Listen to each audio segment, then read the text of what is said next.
Hi there and welcome back. This part I'm going to be taking a look at arguably the two most important soccer games on the Amstrad, the two World Cup 90 football games.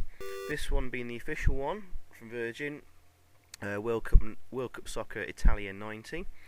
First of all, just show you there's only 4 teams you can choose from, which is really bizarre, considering they all have the same colour strips, purple and white for the opposition. Okay. The next game anyway will be Italy 1990, not the official one, but something that US Gold released. I'll come on to that shortly.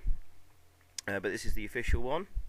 Well, actually, technically, this should be at the end of the A to Z, because this is actually World Cup Soccer beginning with W. But I thought I'd show them either side, because this is, I suppose everyone knows this is Italia 90. Anyway, enough about that. As you can see, it's probably the best looking of the football games on the Amstrad by a mile. Some really gorgeous animation. It's really smooth and fluid.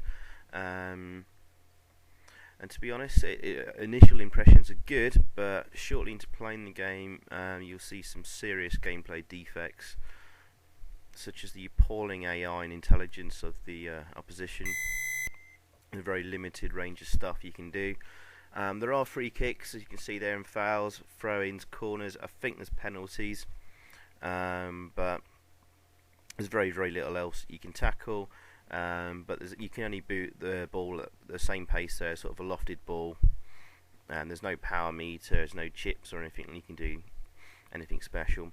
But what is cool though, as you saw there, it does flick to a first person sort of perspective when you enter the goal mouth, and it's a one-on-one against the keeper, which is pretty cool. It takes away from the realism of the football, and plants it firmly in arcade soccer territory, but it's pretty cool.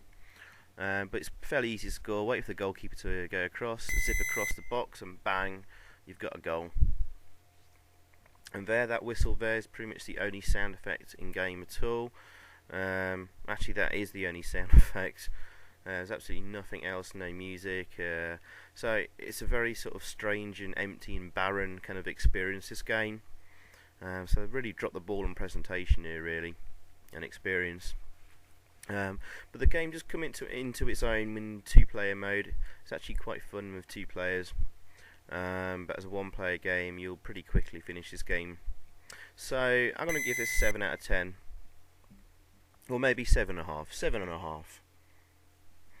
Okay, right on to the next one, which is Italy 1990, and we're looking at the winners edition, because the first version released by US Gold, typically by them, there was a bug which meant that if you won the World Cup, it told you lost, or something like that. That's what I read anyway.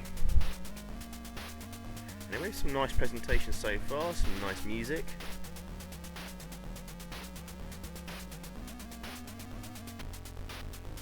And even some different music for the options screen. I'm going to take the match length down to 2 minutes, keep this short.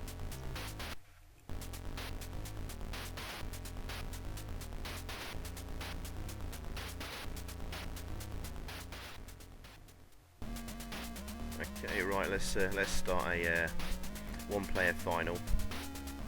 Obviously, I'm going to choose to be England. And I've got to play against Germany. England versus Germany. Some nice presentation screens. Oh, that looks pretty ugly, really. It's like a deformed Chernobyl like accident.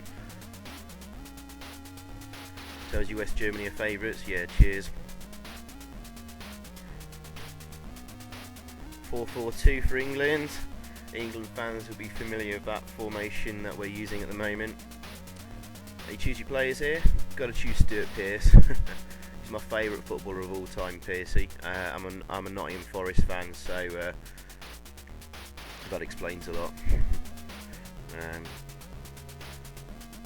Whether the abilities and skills and stuff make a difference, I'm not sure. You can definitely notice speed in the game, though. You'll see a few players in the when I start the game up that are slower than the others. It's quite noticeable.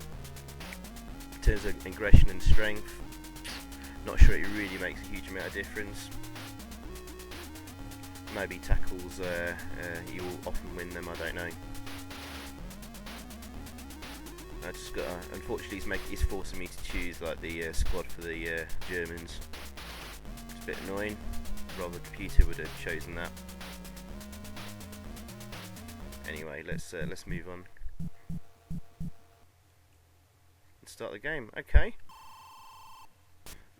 Not the most sophisticated of graphics, but it looks quite nice so far.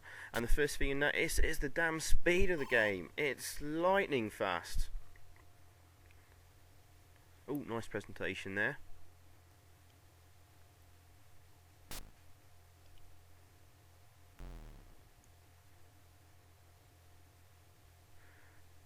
Cool, look at the speed of it. Certainly the fastest football game on the Amstrad. Certainly got speed going for it. And here's how you score. Lure the keeper out on a diagonal shot. Unfortunately, you can use that pretty much every time to score. So, sadly, it's another football game with sort of a guaranteed method of scoring each time, which kind of, you know, ruins the whole thing, whole experience. Again, I can only seem to have like one kick strength. I can't seem to chip the ball or off the ball, although I think the manual tells you can by holding the fire button down and pulling back or something, but just doesn't happen. So it takes a lot of the skill out of the game, so you're not really sort of building up much you know, fancy plays and stuff. You're just basically hoofing it down and then just legging it down and dribbling past as many people as you can. So a very arcadey soccer game. Not very realistic, but people rate this as probably the best football game on the Amstrad. I'm not so sure. It's got all the nice. It certainly looks and plays very nice, but the gameplay is really not that present. In terms of AI, it's okay. There's not a great deal of intelligence going on with your computer. I think that really the way you're going to lose is by the speed of the team and how crappy your keeper is. Your keeper is absolutely rubbish, and it's by the time you've sort of switched to his control, the computer are already in the box taking a shot against you, and you're diving madly for it, and it's already in the back of the net. So it's really just like a goal rush game, kick and rush, kick and run.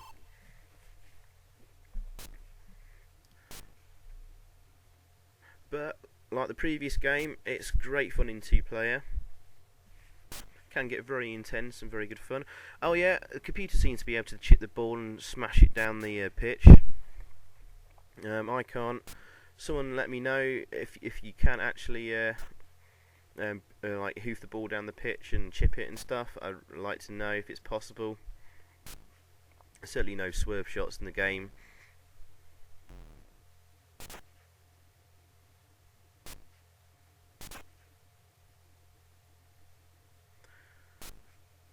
Okay, see what the Germans do here. See what I mean about the keeper? So they've pulled one back. Nice little cutscenes and stuff. Although this one tends to drag on a bit. You just want to start the game again. But yeah, this is one of my favourite football games. Amstrad Action Magazine actually rated this as the best football game on the Amstrad. I disagree. You want to go with Emily Hughes probably. And so we've had basically the two World Cup games, the Amstrad. Two of the best football games, but still disappointing really. I think this one nudges it somewhat. I think I'll give Italy 1990. That's full time. I think I'll give it an 8 out of 10. An 8 out of 10. I think that's fair. But make sure you get the winner's edition if you do go and buy this game or download it. You don't want to win the World Cup and find it's telling you haven't. Quite a famous bug that.